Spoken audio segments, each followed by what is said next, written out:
My name is Pam Colleen, and I'm here today with Professor Joe Cummins from the Institute of Science and Society. Joe, perhaps we could get started by having you explain to the audience a little bit about yourself. Yes, I am Professor Emeritus of Genetics at the University of Western Ontario. I have been associated with the Institute of Science and Society for around 10 years, and I am a fellow of that institute. And Joe, what can you tell the audience today about the direction that conventional science is going?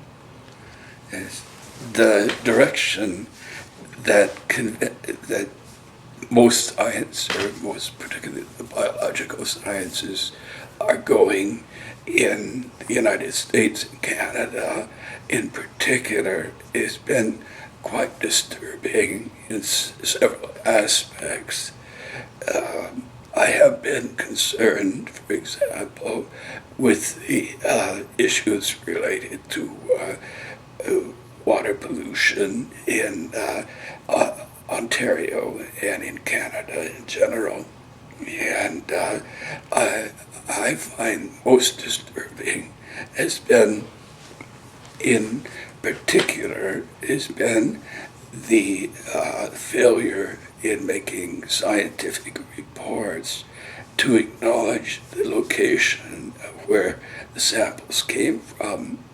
For example, a recent study from Ontario was on the drinking water from groundwater and Great Lake samples around Ontario.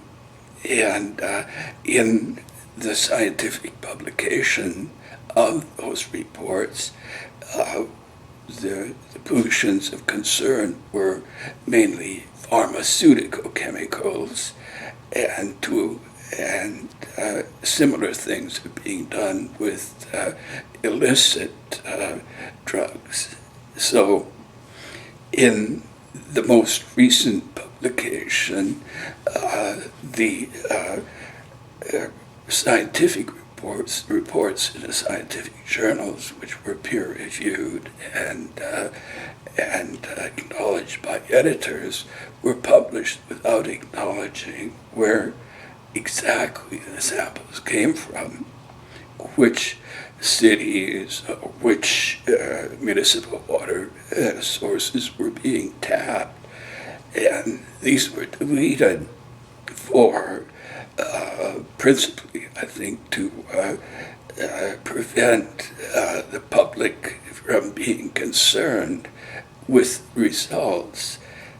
The results were widely ignored in the press, in part because there was no acknowledgement where the samples came from. They did find distressingly high level of pharmaceutical drugs and a range of other pollutants, but the finding of these pharmaceutical drugs, such as the beta blockers used in heart therapy, a wide range of other drugs, including the drugs related to sexual differentiation and the like, were acknowledged, but said to be too low to be of concern, but they were acknowledged in these reports that the levels of drugs in the waters taken, for example, from the Great Lakes, were sufficiently high to cause damage to aquatic organisms. So essentially, they said that small things like fish were impacted by ingesting these drugs from the Great Lakes waters, but humans were not. And I think that's probably a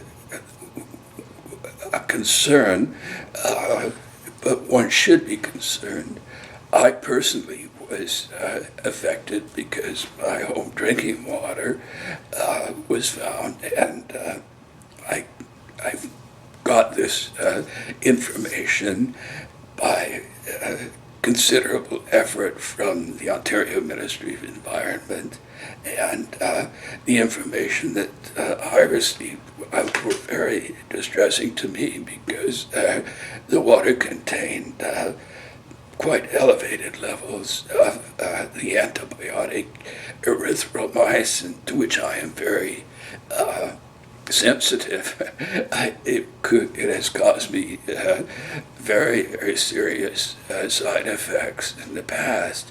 So my own feeling had been that reports of this type on pharmaceutical drugs and illicit drugs, which are published without providing full and truthful information, is not appropriate, and the scientific journals should be chastised for publishing such reports. I found similar reports going back as the early 1980s when studies were being done on gene-damaging chemicals in drinking water sources. And again, the publications in scientific journals were published, they were published without acknowledging the exact source. The reason that is a concern is, again, that the foundation stone of scientific reporting is that those reports should be full and truthful. If they are not fully and truthfully reported, or information is withheld, then an independent investigator cannot make any effort to go back and repeat the experiment. So essentially it leaves the door wide open for bureaucratic meddling to produce those information, those results, which are not going to expose the public to concern.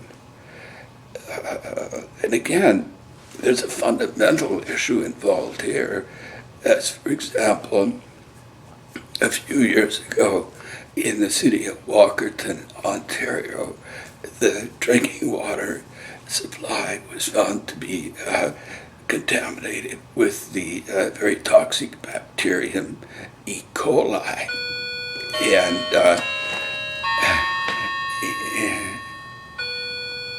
And the failure of the local municipality to inform the public because they had basically no knowledge as to the impact of the contamination. Even though they had the reports in hand, they were not informing the public, and this faux pas cost a number of human lives and hundreds of people to be permanently injured by consuming this polluted water. So it isn't a trivial matter, it's a serious matter. Now here in Canada, the Prime Minister, Stephen Harper, has been cutting the budget for science, and recently in Ottawa, scientists band together to rally to basically perform a funeral service for the death of science. What are the ramifications of this decision? In terms of the drinking water information, the information on the drinking water, it is a matter of concern, but I should point out that unfortunately researchers from the government agencies such as the Ontario Ministry of Environment who undertake the study of these polluted waters are not affected by this, and yet they are required to publish only those information which is pleasing to the bureaucrats and politicians, which is very unsound, I believe.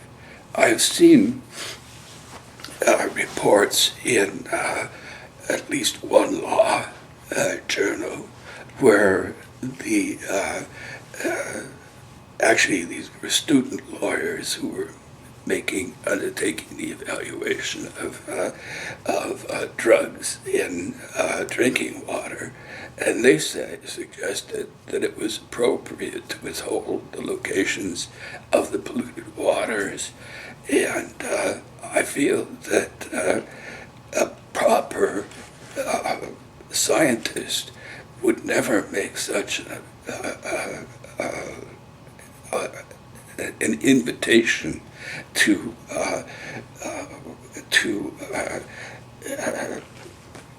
falsify information, falsify reports, and publish only those reports which were unlikely to cause concern to the public. I feel in particular in London, Ontario, in that part of the town which is served by waters from Lake Erie, that the public should be concerned, and they're not being informed appropriately of this. So do you feel that there's a large disconnect then between science, government, and the needs of the ordinary people? That's clear that there is a big disconnect between science, government, and the ordinary people, particularly in the area of water pollution, as we see it being evaluated by government departments and scientists who are under the thumbs of direct thumbs of politicians and bureaucrats. And so definitely I think that this problem should be addressed in another area, which is the area of genetically modified foods. We find that the reporting being undertaken by government-related agencies and even in scientific publications are quite disastrously becoming public relations exercise, where you publish only those results which you are pleasing and make these genetically modified foods saleable. Now, you, Dr. mae-wan Ho, and the Institute of Science and Society and their members are working hard to restore the integrity in the area of science. And you will be holding a conference in 2013 called the Festival Colors of Water. So why are you interested in participating in this festival? Well, the festival is unique in the sense that it brings together scientists and artists from around the world, actually. And I'm particularly looking forward to the work of the artists, who I found to be very, very unique and very much at the front of art, and scientists who are at the front of the fundamental aspects of water and its structure and behavior. And there's a certain beauty in both of these areas, which is brought out both by arts and sciences. In the area of water pollution, which is unbeautiful. Unfortunately, I am a participant, but I think it's crucial that we begin to take the global water, drinking water supply in general as into great concern.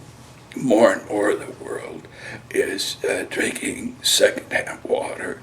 Even the water coming from the Great Lakes is essentially now becoming secondhand water, which means that it's containing pollutants from sewage, pollutants from agricultural runoff, and the immediate concern to me of drugs, both pharmaceutical and illicit drugs. And so fundamentally, you're encouraging people to attend the festival and to also band together to come up with solutions to this crisis, essentially, that you're seeing with our drinking water and water in general around the planet. Well, I certainly hope I'm not a discordant element in the conference in the sense of being a pariah, an outspoken spokesman against pollution in an area where we're concerned with beauty, both in science and in art. But I think it's important to be unbeautiful in specific areas. Even Picasso dealt with bombings in Spain, and most of the great artists have dealt with unpleasant aspects along with simply beautiful aspects. Mm-hmm. So people are encouraged to attend the festival Colors of Water by the Institute of Science and Society, being held in London, England in 2013. So we encourage one and all to attend and take care of your water. Thank you so much. Thank you.